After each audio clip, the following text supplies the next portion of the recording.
Hi everyone, this is Harpreet Singh. Welcome to your channel study for sure. एक बार फिर से आप सभी का स्वागत है।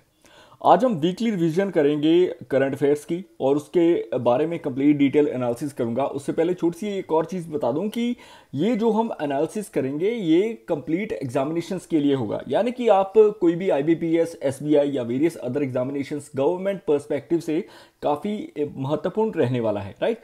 उससे पहले छोटी सी रिक्वेस्ट है, please do like, subscribe, share और कमेंट अगर आपको हमारी ये वीडियो पसंद आए। चलिए शुरू करते हैं पहली करंट अफेयर से। जैसा कि आप जानते हैं कि जम्मू एंड कश्मीर में नई गवर्नमेंट उमर अब्दुल्ला की बन चुकी है और देखो इन्होंने जहां पर ओथ ली वो है शेरे कश्मीर इंटरनेशनल कॉन्फ्रेंस सेंटर, जिसका कि नाम इनके ग्रैंडफादर जो कि शेख मोहम्मद अब्दुल्ला हैं उनके नाम पर रह चुका है। हालांकि उमर अब्दुल्ला अगर मैं बोलूं कि UT of Jammu and Kashmir के तो पहले सीएम बने हैं after the president rule since 2019, but आपको ये भी ध्यान में रखना होगा कि ये उससे पहले जब जम्मू एंड कश्मीर एक स्टेट था तब भी ये चीफ मिनिस्टर रह चुके हैं, राइट। और लास्ट जो जम्मू एंड कश्मीर की स्टेट की जो चीफ मिनिस्टर रही हैं वो थी महबूबा मुफ्ती जी। ये थोड़ा सा ध्यान में रख लेना। हालांकि कुछ चीज़ें और हैं हिस्टोरिकल पर्सपेक्टिव से अगर हम देखें तो मेहर चंद महाजन जो कि अपॉइंट किए गए थे हरि सिंह के द्वारा पहले पीएम बने थे 1947-48 में।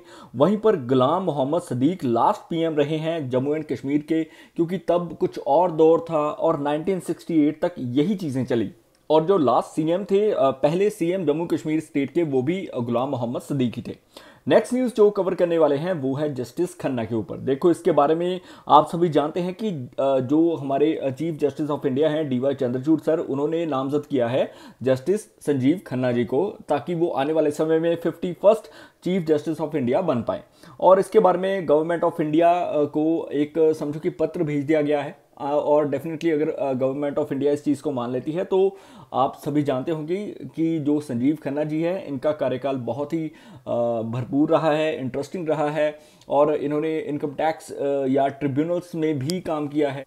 जो नेक्स्ट न्यूज़ हम अभी डिस्कस करेंगे वो है गवर्नमेंट ऑफ इंडिया ने एलोकेट किए हैं 500 करोड़ के करीब पीएम सूर्य घर योजना। देखो ये सूर्य घर योजना जो है ये स्पेशली काम करती है कि जो रूफ टॉप प्रोजेक्ट्स वगैरह लगाने वाली है गवर्नमेंट ऑफ इंडिया या फिर मुफ्त बिजली का जो प्रावधान है वो देने वाली है। गवर्नमेंट का आउटले है 75,000 करोड़ के करीब इन्होंने खर्चने हैं। साथ ही साथ 3 किलोवाट कैपेसिटी मैक्सिमम जो रहेगी जहां पर सब्सिडी प्रोवाइड की जाएगी। 60% सब्सिडी सोलर सिस्टम्स के ऊपर दी जाएगी जिनकी जो कैपेसिटी है 2 किलोवाट के करीब होगी। वहीं पर कोई सोलर सिस्टम अगर 2 किलोवाट से ऊपर 3 किलोवाट की कैपेसिटी तक रहता है तो 40% के करीब सब्सिडी दी जाएगी। इसको इंप्लीमेंट कौन करेगा? देखो national institute of solar energy ये सर्व करेगा as a scheme implementation agency for this project. और यही नहीं 60% के करीब जो प्रोजेक्ट की कॉस्ट रहेगी या फिर 30 करोड़ से ऊपर नहीं होनी चाहिए और मोस्टली 60% के करीब जो फाइनेंशियल असिस्टेंस प्रोवाइड कर दी जाएगी। नेक्स्ट न्यूज़ जो हम डिस्कस करेंगे वो है जो लेडी जस्टिस है उनको अनवील किया गया है स्टैचू। जो हमारे सीजीआई थे इन्होंने अनवील किया 6 फीट का ये स्टैचू है जो कि सुप्रीम कोर्ट ऑफ इंडिया में दिखाया जाएगा और ब्लाइंड फोल्ड हटा दिया गया है। पहले लेडी जस्टिस का स्टैचू कुछ और तरीके का होता था, अभी के लिए मुकुट भी है, साड़ी भी है, साथ में कॉन्स्टिट्यूशन भी पकड़ा हुआ है लेफ्ट हैंड में, राइट। और साथ ही साथ ये भी चीज़ याद रखना कि इसे डिज़ाइन किसने किया है? विनोद गोस्वामी जो कि एक म्यूरलिस्ट है, दिल्ली के आर्ट्स इंस्टीट्यूट में काम करते हैं। एमएसडी जो ministry of skill development and entrepreneurship है ये पार्टनरशिप करेगी मेटा के साथ। जी हाँ, फेसबुक वही मेटा जो फेसबुक और व्हाट्सएप वाला है और इनके साथ ये मिलकर क्रिएट करेंगे 5 सेंटर ऑफ एक्सेलेंस जो कि फोकस करेंगे वर्चुअल रियलिटी के ऊपर, मिक्स्ड रियलिटी के ऊपर। नई टेक्नोलॉजीज आएंगी और एआई असिस्टेंस भी प्रोवाइड की जाएगी और इसके साथ सर्वम एआई जो है वो इसका हिस्सा बनेगा। और जो इसका एम रहेगा वो है कि डेवलप करना एक ऐसा आर्टिफिशियल इंटेलिजेंस चैटबॉक्स जो कि मेटा का यूज़ करके एक नया एक्सपीरियंस, लर्निंग एक्सपीरियंस प्रोवाइड करेगा ताकि स्किल इंडिया पर या फिर स्किल इंडिया जो डिजिटल पोर्टल है वहाँ पर इसका काम आ सके। साथ ही साथ ये 6 महीने के लिए एक पायलट प्रोग्राम है जो कि गवर्नमेंट ऑफ इंडिया के द्वारा चलाया गया है और डेफिनेटली अगर ये सही बैठता है तो इसको एक्सटेंड भी किया जा सकता है, राइट। नेक्स्ट न्यूज़ जो हम डिस्कस करने वाले हैं वो है यहिया सिनवर के ऊपर। देखो इसके बारे में काफ़ी डिटेल मैंने आपको बताया बट फिलहाल के लिए एक और अपडेट देता हूं कि अभी के लिए हमास के जो भी टॉप के टेररिस्ट हैं या जो मास्टरमाइंड हैं वो सभी मारे जा चुके हैं, और ये चीज़ें इजराइल कर रहा है with their drone, with their technology. और जो भी अटैक इजराइल पर हो रहे हैं, चाहे लेबनान ने किया हो, चाहे किसी और हमास ने या किसी और जो भी टेरर आउटफिट्स हैं उन्होंने किया हो, तो वो अभी के लिए इजराइल ने कंप्लीटली उनके टारगेट्स डिस्ट्रॉय कर दिए हैं, राइट। सो ये चीज़ याद रखना कि यही सिनवर, यही मास्टरमाइंड थे सब चीज़ों के पीछे, और अक्टूबर 7, 2023 से ये युद्ध चल रहा है ऑल ओवर दी वर्ल्ड। ये जो टर्मोइल है ये काफ़ी ज़्यादा एक्सटेंड हो चुका है और मल्टीपल नेशंस इसमें इन्वॉल्व हो चुके हैं। लाइकवाइज सीरिया हो गया, इजिप्ट हो गया, ईरान हो गया, या फिर मैं बोल दूँ USA। सो आप सभी जानते होंगे। UGRO कैपिटल ये पार्टनर करेगी यूएस की एक एजेंसी के साथ जिसका नाम है डेवलपमेंट फाइनेंस कॉर्पोरेशन। ये गवर्नमेंट ऑफ USA की एजेंसी है जो कि लोन प्रोवाइड करती है, और इन्होंने UGRO कैपिटल को सैंक्शन किया है $40 मिलियन का लोन। और इसके साथ ही ये लोन जो है 70% इसका जो फंड है वो 2x क्वालिफाइंग बिजनेस के लिए जाएगा, डायरेक्ट होगा, जो कि वुमेन होल्डेड होंगे। साथ ही साथ 5 मिलियन एलोकेट किया जाएगा जो न्यू टू क्रेडिट बोरोवर्स होंगे और क्रेडिट जो गारंटी ट्रस्ट है उसके अंडर आते होंगे, right. So financial inclusion Bharat में हो चुकी है और ये एक अच्छा संकेत है हमारी इकोनॉमी पर्सपेक्टिव से भी। और जो नेक्स्ट न्यूज़ हम डिस्कस करेंगे वो है MOU जो कि साइन किया गया है इंडिया और सऊदी अरेबिया के बीच में। ट्राई जो कि telecom regulatory authority of India है, और सिमिलरली इसकी जो काउंटर पार्ट है CST सऊदी अरेबिया की, उनके बीच में एक म्यूचुअल एग्रीमेंट हो चुका है जो कि स्पेशली काम करेगा रेगुलेटरी टेक्नोलॉजी के ऊपर, इंफ्रास्ट्रक्चर के ऊपर, टेक्नोलॉजी ट्रांसफ़र के ऊपर। सो ये एक म्यूचुअल कोलैबोरेशन रहने वाली है, और डेफिनेटली सऊदी अरेबिया और भारत के रिश्ते काफ़ी ज़्यादा बेहतर हो रहे हैं डे बाय डे। और इसके साथ ही हमारे वैसे भी जो मिडिल ईस्टर्न कंट्रीज़ हैं उनके साथ रिलेशन काफ़ी अच्छे रहते हैं, राइट।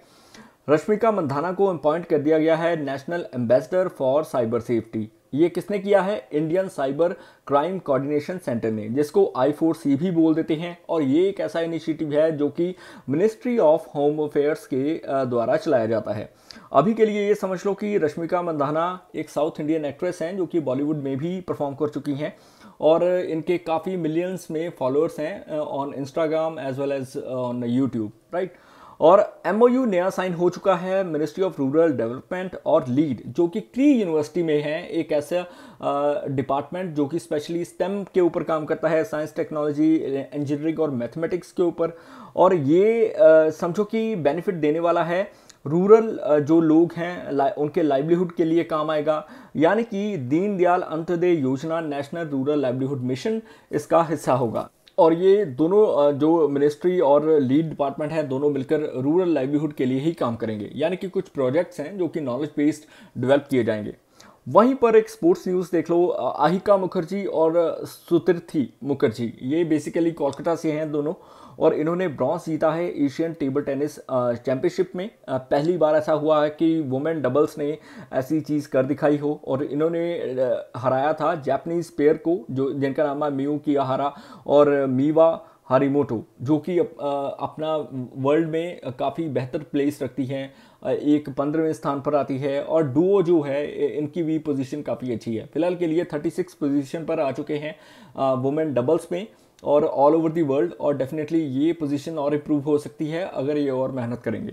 और जैसा कि आप जानते हैं कि हरियाणा में इलेक्शन चल रहे थे और नायब सिंह सैनी ने अपनी सरकार बना ली है, यानी कि BJP की थर्ड टाइम ये गवर्नमेंट आ चुकी है।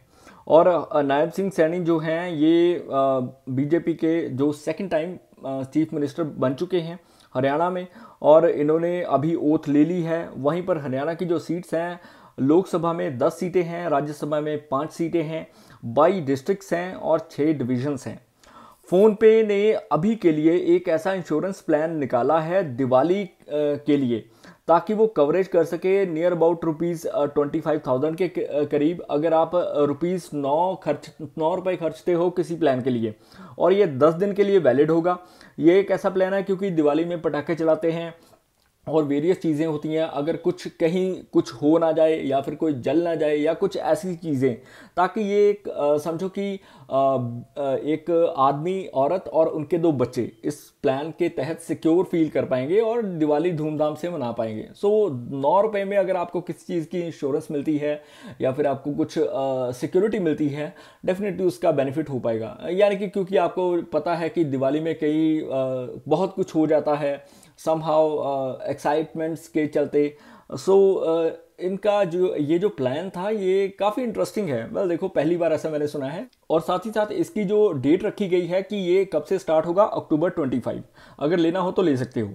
वहीं पर SCCL, ये देखो, ये है साउथ ईस्टर्न कोल फील्ड्स लिमिटेड, यानी कि कोल इंडिया की ही कंपनी है, सब्सिडरी है, जिन्होंने ओपन की हैं नई और अमृत फार्मेसीज। अमृत फार्मेसीज होती हैं affordable medicine and reliable implants for treatment, यानी कि यहाँ पर अफोर्डेबल रेट पर आपको चीज़ें मिल जाएंगी। और ये बेसिकली छत्तीसगढ़ बेस्ड सब्सिडरी है कोल इंडिया की।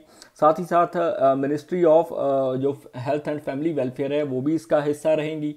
और अमृत स्कीम के तहत हम चाहते हैं कि लोगों के पास अगर कोई नीडी है, किसी को ज़रूरत है दवा दारू की, तो वो सस्ते रेट में, यानी कि वो अफोर्डेबल प्राइसेस में उनको मिल पाए।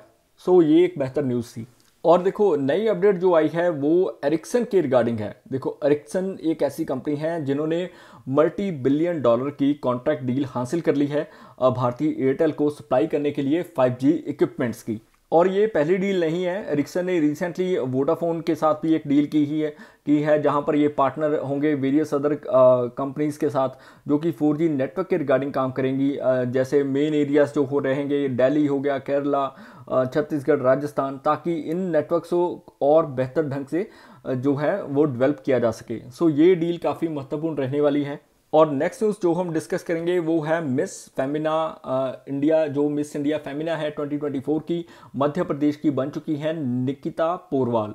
और ये इनको क्राउन किया है नंदिनी गुप्ता ने, जो कि लास्ट ईयर की मिस इंडिया फेमिना 2024 थी। और अभी के लिए वेरियस जो मिस इंडिया है वो रिप्रेजेंट करती हैं all over the world level पर। लाइकवाइज ऐश्वर्या राय, प्रियंका चोपड़ा, सो इन्होंने अपना नाम अलग से बनाया है, राइट। सो ये एक पेजेंट काफ़ी इंपॉर्टेंट है और 60th पेजेंट था इस बार का। साथ ही साथ जो नेक्स्ट न्यूज़ हम डिस्कस करेंगे वो है वर्ल्ड ट्रेड ऑर्गेनाइजेशन के बारे में। अच्छा, इसके बारे में आप जानते होंगे, मेरे को सिर्फ इतना बता दो कि इसकी इस्टेब्लिशमेंट कब हुई थी। अच्छा, मैंने लिख ही दिया, ओके, नो प्रॉब्लम। अभी के लिए ये समझ लो कि WTO ने रिड्यूस किया है जो 2025 का इनका फोरकास्ट है, ताकि growth forecast, trade growth forecast जो है वो कम होगा। 3.3% से 3% तक इन्होंने शो कर दिया है। द रीज़न बीइंग क्योंकि वॉर चल रही है, all over the world turmoil मचा हुआ है, रेड सी में आप देख सकते हो, और वहीं पर यूक्रेन और रशिया का, और साथ ही साथ इजराइल और हमास का। सो ये इशू कहीं ना कहीं ऑल ओवर दी वर्ल्ड जो इकॉनमी है उसको इम्पैक्ट कर रहे हैं। साथ ही साथ जो इस साल का फोरकास्ट है वो इन्होंने एक बढ़ोतरी में दिखाया था। एस्टिमेटेड जो प्रीवियस फोरकास्ट था वो 2.6% के ऊपर था, वहीं पर 2024 का जो दिखाया है वो 2.7% का है वो। और जो नेक्स्ट ईयर का होगा वो रिड्यूस किया है, यानी कि वो 3% पर कर दिया है। WTO का हेडक्वार्टर आपको पता है जिनेवा में है, स्विट्जरलैंड में, और 1995 में इसको डेवलप कर दिया गया था। यानी कि इससे पहले भी कोई ना कोई था इसके जो कि इसका प्रिकर्सर था। यानी कि अभी आपको बताना है कि उसका नाम क्या था, जो कि टैरिफ और ट्रेड्स के ऊपर काम करता था। हिंट मैंने आपको प्रोवाइड कर दिया है, राइट। साथ ही साथ जो अगली न्यूज़ हम डिस्कस करेंगे वो है अखिल श्योरान। आपको पता है कि ISSF के रिगार्डिंग कई चीज़ें चल रही हैं, वर्ल्ड कप हो रहा है, भारत करवा रहा है, और इसमें इनका 3 पोजीशन ब्रॉन्ज आया है। वहीं पर सोनम मैस्कर ने भी सिल्वर जीता है। 2 और विजेता हैं, यानी कि भारत के पास कुल 4 मेडल आए हैं, 2 सिल्वर हैं, 2 ब्रॉन्ज हैं। विवान कपूर, इन्होंने भी स्कीट इवेंट में लिया है, और अनलजीत सिंह, इन्होंने ट्रैप शूटिंग में हासिल किया है। सो ISSF का जो वर्ल्ड कप है इसमें मनु भाकर, सरबजोत सिंह और ने हिस्सा नहीं लिया। देखो, वेरियस और कैंडिडेट्स भी हैं जिन्होंने हिस्सा नहीं लिया, क्योंकि वो पहले ही पेरिस में परफॉर्म कर चुके हैं, और कई और चीज़ें होती हैं, शेड्यूलिंग की प्रॉब्लम भी होती है, राइट। साथ ही साथ जो अगली न्यूज़ है वो है IMF के ऊपर। इंटरनेशनल मॉनेटरी फंड ने प्रोजेक्ट की है ग्लोबल पब्लिक डेब्ट, जो कि इंक्रीज कर चुका है $100 ट्रिलियन का ऑल ओवर दी वर्ल्ड। यानी कि पूरे वर्ल्ड पर कर्जा है $100 ट्रिलियन का, राइट। और डेट टू जीडीपी रेशो इसकी वजह से काफ़ी ज़्यादा स्लो डाउन देखने को मिलेगा इकोनॉमीज़ के ऊपर, और यानी कि कंट्रीज ढंग से ग्रो नहीं कर पाएंगी। इसकी वजह से इन्होंने प्रिस्क्राइब किया है कि आपको आपकी जो फिस्कल पॉलिसीज़ हैं वो यानी कि स्लो डाउन करनी होंगी, यानी कि उसमें कहीं ना कहीं ठहराव या बदलाव की ज़रूरत है, ताकि गवर्नमेंट्स ज़्यादा निवेश ना करें और इन चीज़ों को कंट्रोल किया जा सके। क्योंकि देखो इसकी वजह से कम हर कंट्री को, या फिर मैं बोल दूं गवर्नमेंट्स को 3.5 से 4.5% ऑफ देयर जीडीपी का जो है वो कम करना होगा, तभी ये चीज़ें कंट्रोल हो सकती हैं। और इसमें यूके, ब्राज़ील, साउथ अफ्रीका जैसी कंट्रीज भी इन्वॉल्व हैं, यानी कि स्लो डाउन सभी तरफ है। Shirish Subhash 14 year old 9th grader जो कि जॉर्जिया यूएसए के हैं, इन्होंने 3M यंग साइंटिस्ट अवार्ड जीत लिया है। इनका प्रोजेक्ट है जो कि पेस्टिस्कैंड के ऊपर बेस्ड था। इन्होंने एक ऐसा डिवाइस बनाया है जिसकी वजह से आपको मालूम पड़ेगा कि आपके खाने में पेस्टिसाइड्स रेजिड्यू हैं या नहीं। सो ये चीज़ें इन्होंने कर दिखाई हैं, और ये काफ़ी प्रेरित हैं गीतांजलि राव से। देखो गीतांजलि राव ने भी एक 33 नाम का डिवाइस बनाया था जब फ्लिंट क्राइसिस यूएसए में आया था। सो समथिंग लाइक दैट इन्होंने ये जो चीज़ें पेश की हैं, इसकी वजह से पता लगता है कि प्रोसेस्ड फूड में कहीं ना कहीं पेस्टिसाइड रेजिड्यू पाए जाते हैं। अगर यूएसए में ऐसा है तो भारत में कैसा होगा। और देखो मिलावट हर तरफ होती है, बट इसके जो इम्पैक्ट्स हैं वो झेलने पड़ते हैं आफ्टर ईयर्स। देखो इसकी वजह से ब्रेन कैंसर या वेरियस अदर जो बीमारियां हैं वो बढ़ रही हैं। सो डेफिनेटली इस पर गवर्नमेंट्स को मिलकर काम करना होगा और एक गुड पाथ फॉलो करना होगा, जिसकी वजह से हेल्थ पर इम्पैक्ट ना पड़े। अगली न्यूज़ जो हम डिस्कस करेंगे वो है इंडिया और कोलंबिया के बीच में। कोलंबिया एक साउथ अमेरिकन कंट्री है, आप सभी जानते होंगे इसके बारे में, बट द फैक्ट इज़ कि हमने और कोलंबिया के बीच में एक एग्रीमेंट, म्यूचुअल एग्रीमेंट साइन हुआ है ऑडियो विजुअल को प्रोडक्शन को लेकर, फिल्म मेकिंग के रिगार्डिंग, और ये 17th कंट्री बन चुकी है जिसने हमारे साथ ऐसा एग्रीमेंट साइन किया है। द रीज़न बीइंग इंडिया के सॉफ्ट पावर को देखते हुए। वहीं पर ये एग्रीमेंट साइन किया है honourable minister of the state information broadcasting doctor Murugan और उनके जो काउंटर पार्ट हैं उन्होंने। और ये देखो पहली बार हमने ऐसा नहीं किया, 2005 से ही हम ऐसा करते रहे हैं। और अभी के लिए ये समझ लो कि कई countries likewise UK, Germany, Australia, various countries के साथ हमारे एग्रीमेंट इसके रिगार्डिंग साइन हो चुके हैं। अभी एक और न्यूज़ मैंने डिस्कस की थी लास्ट डे, आई थिंक ये थी PR-126 राइस क्रॉप के बारे में। और ये जो फार्मर्स हैं वो एक समझो कि इशू फेस कर रहे हैं, जिसकी वजह से जो समझो कि मिलर्स हैं या शेल ओनर्स हैं, उन्होंने रिफ्यूज़ कर दिया है PR-126 की पैदावार लेने को। इन्होंने कहा है कि झाड़ जो है वो ज़्यादा निकल रहा है और उनको जो चावल है वो कम मिल रहे हैं। सरल भाषा में बताऊं, यानी कि उसकी जो आउटपुट है या उसकी जो यील्ड है वो प्रॉपर ढंग से नहीं हो पाई। और इसका कारण बताया गया कि फार्मर्स को एक हाइब्रिड बीज, नकली बीज बेच दिया गया, जिसकी कीमत असली बीज से काफ़ी कम थी। असली बीज की कीमत 3500 रुपये प्रति किलो, और वहीं पर नकली बीज की कीमत 56 रुपये प्रति किलो। सो आप देख लो कि किस लेवल पर ये जो डुप्लीकेसी या फिर ये पायरेसी है रिगार्डिंग राइस क्रॉप, जो बीज हैं उनके, उसके रिगार्डिंग चल रही है। सो डेफिनेटली गवर्नमेंट को इसके ऊपर काम करना होगा, क्योंकि इसके बारे में लास्ट डे मैं डिस्कस कर चुका हूं। अभी के लिए नॉर्थ कोरिया, जिन्होंने अपना कॉन्स्टिट्यूशन को रिवाइज किया था, उन्होंने कहा है कि साउथ कोरिया को हम एक होस्टाइल स्टेट डिस्कस कर देंगे, यानी कि ये हमारा सबसे बड़ा दुश्मन रहेगा। क्योंकि इसके रिगार्डिंग इन्होंने रोड्स वगैरह जो कि जॉइंट कर रही थी, या फिर एक बोला जा रहा था कि साउथ कोरिया नॉर्थ कोरिया को जॉइन कर दिया गया है रोड्स के तहत, वो चीज़ें जो है इन्होंने कम्प्लीटली डिमोलिश कर दी हैं, अपने मतलब कंप्लीट कटआउट हो चुके हैं साउथ कोरिया से। और ये जो एस्केलेशंस हैं ये सिंस 1950-53 से कोरियन वॉर से ही चली हुई हैं, राइट।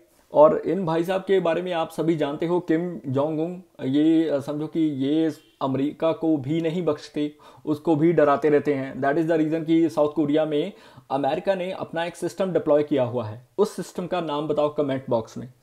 अभी के लिए समझ लो कि चाइना प्लान कर रहा है कि हैबिटेबल मून बनाया जाए, यानी कि मून के ऊपर भी हैबिटेबल होना चाहिए। इनके साइंटिस्ट जाएं वहाँ पर रिसर्च करें या फिर उसको हैबिटेबल प्लैनेट बना दें।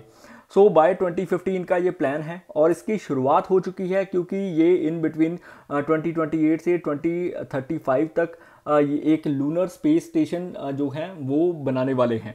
और ये हैबिटेबल रहेगा क्योंकि चाइना देखो काफ़ी आगे जा रहा है। चाइना ने अपना स्पेस स्टेशन ऑलरेडी जो है वो बिल्ड कर दिया है, जिसका नाम है टियांगोंग। मैंने इसके बारे में पहले भी आपको बताया है, राइट। नेक्स्ट न्यूज़ जो हम डिस्कस करेंगे वो है IRFC के ऊपर, इंटीग्रल रेल फाइनेंस कॉरपोरेशन। इन्होंने अपॉइंट किया है मनोज कुमार दुबे, जिनकी आप तस्वीर देख रहे हो, एज ए CMD और MD for the next 5 years. और अभी के लिए अपॉइंटमेंट्स की अगर मैं बात करूं तो ये काफ़ी इंपॉर्टेंट न्यूज़ है, क्योंकि IRFC एक मिनी रत्न पब्लिक सेक्टर एंटरप्राइज है जो कि मिनिस्ट्री ऑफ रेलवे के अंडर आती है। और अभी के लिए ये समझ लो कि ये पहले भी फाइनेंस या फिर चीफ फाइनेंशियल ऑफिसर रह चुके हैं। कॉन्कर को इन्होंने समझो कि होल्ड किया था, डायरेक्टर रह चुके हैं उसके। सो इनका जो करियर है वो काफ़ी ज़्यादा ब्रॉडन रहा है, काफ़ी बेहतर रहा है। SpaceX का मैक्सजिला सक्सेसफुली इन्होंने कॉट किया है सुपर हैवी बूस्टर को पहली बार, और ये समझो कि स्टारशिप टेस्ट के बाद हुआ। अभी के लिए आपको ये समझना होगा कि ये 400 फीट लंबा एक ऐसा स्ट्रक्चर है जो कि कैच करता है रॉकेट्स को, और SpaceX ने ऐसा किया है टेक्सास में। और अभी के लिए समझ लो कि इसके साथ एक जायंट मैकेनिकल आर्म लगी है जिसको ये बोलते हैं चॉपस्टिक। और ये समझो कि चॉपस्टिक आपने देखी होगी जापानीज मूवीज में, जो खाते हैं जिसके साथ, समथिंग लाइक दैट। सो उन्होंने एक तरीके का एक आर्म की हेल्प से रॉकेट को कैच किया है। सो ये समझो कि एक टर्न है टेक्नोलॉजी के रिगार्डिंग, एक टर्न ऐसा है जो कि टेक्नोलॉजी को और बूस्ट करने वाला है। क्योंकि पहले रॉकेट जाता था, उसके वेरियस पार्ट्स होते थे, वो समुद्र में गिरते थे, सैटेलाइट अपनी लोकेशन लेता था। सो अभी ऐसा नहीं होगा, रॉकेट जाएगा, सैटेलाइट को छोड़ेगा, वापस धरती पर आएगा और फिर से उड़ने के लिए तैयार हो जाएगा। सो ये एक टेक्नोलॉजिकल ब्रेक थ्रू है जो कि हासिल किया है SpaceX ने। ये पहले भी ये एक्सपेरिमेंट कर रहे थे, रॉकेट को कंट्रोल कर रहे थे, बट समहाउ इन्होंने अभी मैकेनिकल आर्म यानी कि चॉपस्टिक्स की मदद से इस चीज़ को पॉसिबल कर दिखाया है, और इसकी इन्होंने वीडियो भी रिलीज़ की है। और अगर आपने देखनी है तो YouTube पर सर्च कर लेना, मिल जाएगी। और अभी के लिए आप ये समझ लो कि नासा ने एक और मिशन की प्लानिंग स्टार्ट कर दी है जिसका नाम है यूरोपा क्लिपर मिशन, और ये होगा जुपिटर का आईसी मून जो है जिसका नाम है यूरोपा, उसके ऊपर ये किया जाएगा। क्योंकि वहाँ पर बोलते हैं कि आइस है, जहाँ पर पानी होगा वहाँ पर कहीं ना कहीं ये समझते हैं कि जीवन भी होगा, और पानी ही मेन स्रोत माना जाता है जीवन का। So that is the reason, क्योंकि ये स्टडी करने वाले हैं जियोलॉजी और स्ट्रक्चर को, आईसी सैटेलाइट को, और ये 25 किलोमीटर की दूरी से इस चीज़ को कवर अप करेगा। वहीं पर 5.5 साल के करीब इसको लग जाएंगे मिशन को समझो कि वहां पर पहुंचते, और साथ ही साथ ये सबसे लार्जेस्ट स्पेसक्राफ्ट होगा जो कि नासा डेवलप करने वाला है। और देखो इसके तहत यूरोपा के 4 मून होते हैं जो कि गैलीलियो ने डिस्कवर किए थे, जिसका नाम है लो, यूरोपा या फिर गैनमेडे और कैस्टिलो। इनको गैलीलियो ने डिस्कवर किया था, थोड़ा सा याद रख लेना, राइट। अभी न्यूली डिस्कवर्ड रेप्टाइल स्पीशीज के फॉसिल मिले हैं जिसका नाम है गोंडवानेक्स पैराइसेंसिस, और ये ब्राज़ील में मिले हैं। 237 मिलियन ईयर ओल्ड्स बताया जा रहा है इनको, और 4 लेग्ड ये एक रेप्टाइल स्पीशीज थी, और इसका जो वेट था 7 to 13 पाउंड्स के करीब, यानी कि अप्रॉक्सीमेटली 4.5 से 9 किलो के बीच में थी ये। और ये समझ लो कि इसके जो फॉसिल्स हैं इसकी वजह से काफ़ी चीज़ें खुली हैं, जिसकी वजह से कहा जाता है कि जब डायनासोर्स थे या फिर जो ओल्ड जो मैमल्स थे, रेप्टाइल्स थे, तब की स्पीशीज से ये काफ़ी रिजेंबल करती हैं। और जब पेंगिया होता था, या फिर मैं बोल दूँ गोंडवाना लैंड, आपने सुना होगा, ज्योग्राफी में पढ़ा होगा, राइट। सो उसके रिगार्डिंग ये काफ़ी महत्वपूर्ण न्यूज़ रहने वाली है, थोड़ा सा याद रख लेना। और इसको आइडेंटिफाई किया जाता है साइलोसॉरिड, जो कि एक एक्सटिंक्ट ग्रुप ऑफ जो रेप्टाइल्स हैं उसमें आता है, और कहीं ना कहीं डायनासोर की प्रजाति से काफ़ी मेल खाता है। हालांकि साइंटिस्ट कुछ ऐसा मानते हैं, कुछ नहीं मानते। वर्ल्ड फूड डे अभी ऑब्जर्व किया गया था अक्टूबर 16 को, जिसको कि फूड एंड एग्रीकल्चर ऑर्गेनाइजेशन ने कमेमोरेट किया है। वहीं पर जो फूड एंड एग्रीकल्चर ऑर्गेनाइजेशन के DG हैं, डायरेक्टर जनरल हैं कू डोंगयू, उन्होंने भी कहा है food is a basic human right. So ये हर एक को अवेलेबल होना चाहिए। अभी के लिए all over the world 730 million जो पीपल हैं वो फेस कर रहे हैं हंगर, और अभी के लिए जो टर्मोइल चल रहा है, जो फाइट्स चल रही हैं in between the countries, Ukraine Russia हो गया, या फिर जो इजराइल गजा है, इसकी वजह से भी जो हंगर है वो बहुत ज़्यादा बढ़ चुकी है। और दैट इज़ द रीज़न कि हम भी इस चीज़ के बारे में समझते हैं। क्योंकि देखो ये 1984 से स्टार्ट कर दिया गया है, जब यूएन ने इसको रिकग्नाइज कर दिया था, या फिर यूएन बोल रहा था कि ये सेलिब्रेट हमें करना ही होगा। द रीज़न बीइंग कि लोगों को पता होना चाहिए कि फूड कितना आवश्यक है, और डेफिनेटली फूड को यूज़ ध्यान से करो, या फिर वेस्ट मत करो। जिसको नहीं मिलता उससे पूछो कि इसकी वैल्यू क्या है, राइट। वहीं पर वर्ल्ड फूड डे को एग्जिस्टेंस में लाया गया था 1979 में। एफएओ की 20th जनरल कॉन्फ्रेंस थी, और बाद में यूएन जनरल असेंबली ने भी इस चीज़ को मानना शुरू कर दिया, यानी कि इसको प्रमोट करना शुरू कर दिया 1984 से। इंडिया ने भी अपनी तरफ से कई कमिटमेंट्स किए हैं, जैसे कि पोषण scheme, Antyodaya Anna Yojana, fortification and price stability fund. So हमारी तरफ से भी ये चीज़ काफ़ी समझो कि बनाई जाती है। द रीज़न बीइंग भारत में भी हंगर जो लोग हैं या फिर चिल्ड्रंस हैं, वो भी अभी भी अगर हम बात करें तो लास्ट न्यूज़ अगर आप देखोगे इसी साल की, कहा गया था कि लाखों जो बच्चे हैं वो भूखे सोते हैं हर रात, समझ रहे हो। सो ये कहीं ना कहीं क्वेश्चंस खड़े करते हैं ऑल ओवर दी वर्ल्ड की फूड इनसिक्योरिटी बहुत ज़्यादा प्रिवेल कर रही है। और अभी के लिए जो नेक्स्ट न्यूज़ डिस्कस करेंगे वो है international day for rural women, जो कि मनाया गया, ऑब्जर्व किया गया 15 अक्टूबर को। सिंस 2007 ये मनाया जा रहा है, क्योंकि हमें पता है कि रूरल वुमेन का रोल कितना है, एग्रीकल्चर हो या फिर वेरियस अदर सेक्टर्स हो। 22% के करीब जो ग्लोबल पॉपुलेशन है वो रूरल वुमेन की ही मानी जाती है। इनका कॉन्ट्रीब्यूशन नहीं भूल सकते हम लोग। ग्लोबली 36% जो वर्किंग वुमेन हैं वो एम्प्लॉय करती हैं एग्री फूड सिस्टम में। ये 2019 में इस चीज़ को माना गया था। इंडिया का भी जो रैंक है वो अगर हम बोलें ग्लोबल हंगर इंडेक्स में बेहतर नहीं है। देखो अभी के लिए 105th रैंक हमारी आई है आउट ऑफ 127 नेशंस थे। और ये जो रिपोर्ट है वेल्थ हंगर लाइफ और जो जर्मन बेस्ड है, और उसके साथ कंसर्न वर्ल्ड वाइड जो कि एक आयरिश ऑर्गेनाइजेशन है वो निकालती है। और 2018 से ये रेगुलर प्रस्तुत हो रही है, जिसकी वजह से हमें चीज़ें मालूम पड़ती हैं कि स्टंटिंग की पोजीशन क्या है, वेस्टिंग की क्या है। वेस्टिंग की अगर बात करें 18.7% पर है, स्टंटिंग की अगर बात करें 35.5% अंडर 5 एज जो हैं। वहीं पर 13.7% जो बच्चे हैं वो अंडर नॉरिश्ड हैं। 2.9% के करीब जो चिल्ड्रन हैं वो अपने 5वें बर्थडे से पहले ही मर जाते हैं, चाइल्ड मोर्टेलिटी। और इसके जो इंडिकेटर्स हैं, समझो कि 4 मेन इंडिकेटर्स हैं जिसके ऊपर काम होता है, चाइल्ड नरिशमेंट, स्टंटिंग, वेस्टिंग और साथ ही साथ चाइल्ड मोर्टेलिटी। और अभी के लिए ये चीज़ें बहुत ज़रूरी हैं, हमको इन चीज़ों के बारे में समझना होगा, क्योंकि हमारी रैंकिंग बांग्लादेश, नेपाल से भी पुअर है, श्रीलंका भी हमसे आगे है। Recently 75th international astronautical Congress मनाई गई, जो कि मीको कन्वेंशन सेंटर मिलान इटली में थी, जिसके तहत 10,000 के करीब स्पेस एक्सपर्ट्स आए, 200 के करीब टेक्निकल सेशंस हुए। और देखो इसरो को भी अवार्ड मिला है चंद्रयान 3 के लिए, वर्ल्ड स्पेस अवार्ड ये हासिल किया था एस सोमनाथ जी ने। इनको फिलहाल के लिए भारत की तरफ से congratulation. All over the world हम समझते हैं कि हमारी जो वैल्यू है, जो हमारे मीन्स हैं वो काफ़ी इंपॉर्टेंट रहे हैं, और दैट इज़ द रीज़न कि हमें इसने इतने बड़े लेवल पर रिकग्नाइज किया जा रहा है। सो आई होप आपको वीकली करंट अफेयर्स पसंद आए होंगे।